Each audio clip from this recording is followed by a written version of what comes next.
friends, sa mga amiga ko, sa amiga ng mga grandmother. Okay, my first wish is for Shannon. For her to be successful in life, to be healthy, and to be happy. And then,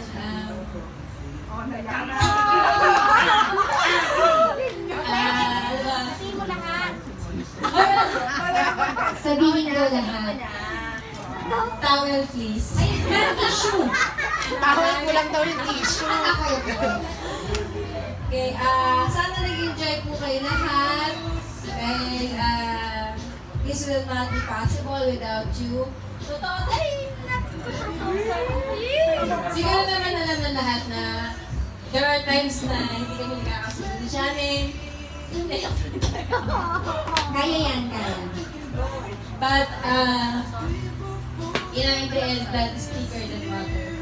So, family will always be a family. Yes, yes. So,